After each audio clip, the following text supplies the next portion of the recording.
తమిళనాడులో గవర్నర్తో విభేదాలు ఇప్పుడు చర్చనీయాంశంగా మారాయి.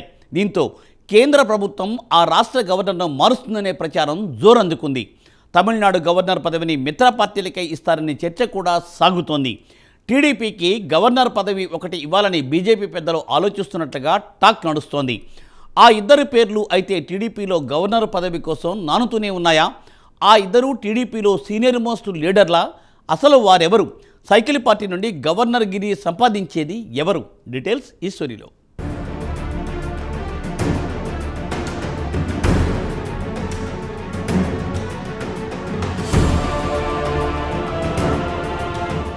దేశంలో గవర్నర్ వ్యవస్థ రోజురోజుకు రాజకీయ వివాదాల సుడిగుండంలో చిక్కుకుంటోంది. రాజ్యాంగ పరిరక్షకులుగా వ్యవహరించాల్సిన గవర్నర్లు తమకు లేని అధికారాన్ని పాలనా వ్యవహారాల్లో చూపించాలని అత్యుత్సాహం, మితిమీరిన రాజకీయ జోక్యంతో గవర్నర్లకు, ఆయా రాష్ట్ర ప్రభుత్వాలకు మధ్య తలెత్తుతోన్న విభేదాలు వివాదాస్పదమవుతున్నాయి. కేంద్ర రాష్ట్ర సంబంధాల బలోపేతానికి సంధానకర్తగా వ్యవహరించాల్సిన గవర్నర్ పదవికి రాజకీయ మూలాలున్న వ్యక్తులను నియమించడం నాటి నుంచి నేటిదాకా ఓ దుస్సంప్రదాయంగా మారింది.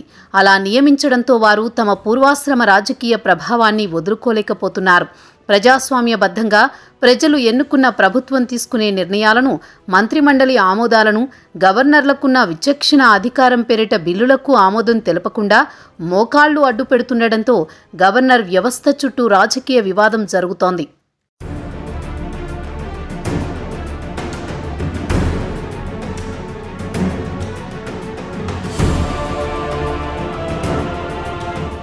తమిళనాడు రాష్ట్ర శాసనసభ పంపిన ప్రతి బిల్లును గవర్నర్ రిజర్వులో పెట్టారు. అసెంబ్లీ రెండోసారి ఆమోదించి బిల్లులను పంపినప్పటికీ వాటిని రాష్ట్రపతి పరిశీలనకు నివేదించడం అంటే ఎక్కడా ఎన్నికైన రాష్ట్ర ప్రభుత్వ నిర్ణయాలను కేంద్రం చేతుల్లో పెట్టడమే.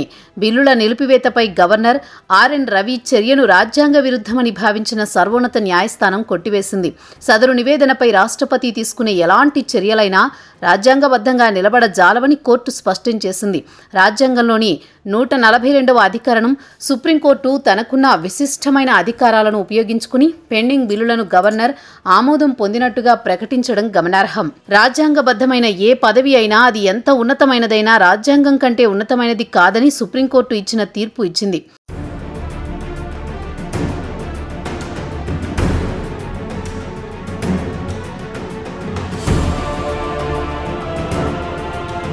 గవర్నర్ వద్ద పెండింగ్లో బిల్లులు ఉంచడం మీద ఖచ్చితమైన ఆదేశాలు ఇచ్చింది.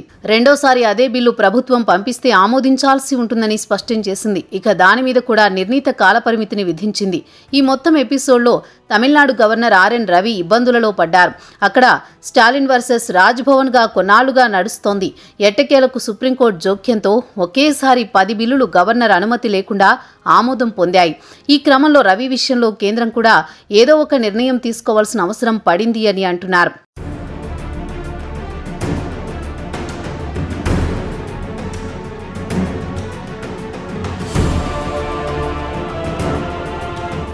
ఇక రవి తమిళనాడుకు 15వ గవర్నర్గా 2021 సెప్టెంబర్ 18న బాధ్యతలు స్వీకరించారు. ఆయన పదవీకాలం 2026 దాకా ఉంది. అయితే దేశంలో కొన్ని చోట్ల గవర్నర్ల పదవీకాలం మరికొద్ది కాలంలో ముగుస్తోంది. వాటితో పాటే తమిళనాడు గవర్నర్ని మార్చాలని చూస్తున్నారు అని అంటున్నారు. అలా చేయడం వల్ల తమిళనాడులో పూర్వస్థితిని తేవచ్చు అని ఆలోచన చేస్తున్నారట.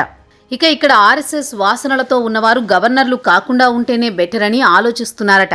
అదే టైంలో 2026లో ఎన్నికలు జరగనున్న నేపథ్యంలో బీజేపీ మనిషి అన్న ముద్ర లేకుండా రాజ్యాంగం పట్ల పూర్తి అంకితభావంతో వ్యవహరిస్తూ ఉండేవారికి ఛాన్స్ ఇవ్వాలని అనుకుంటున్నారు.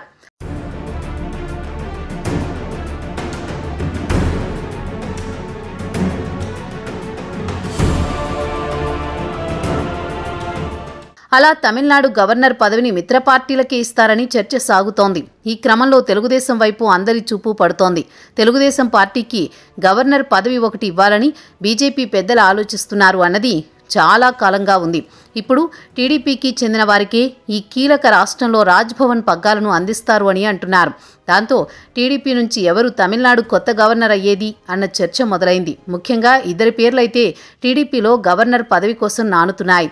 ఆ ఇద్దరు టీడీపీలో సీనియర్ మోస్ట్ లీడర్లు. అందులో ఒకరు విజయనగరం జిల్లాకు చెందిన కేంద్ర మాజీ మంత్రి అశోక్ గజపతిరాజు, మరొకరు మాజీ మంత్రి యనమల రామకృష్ణుడు.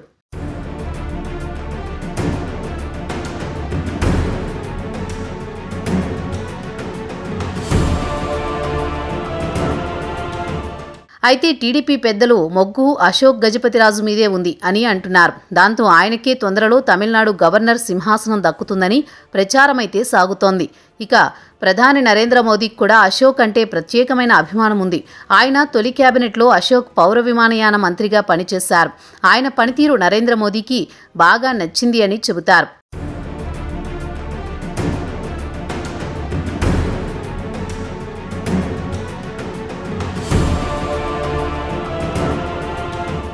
దీంతో అన్ని రకాలుగా సానుకూలతలు అశోక్కి ఉన్నాయని అంటున్నారు.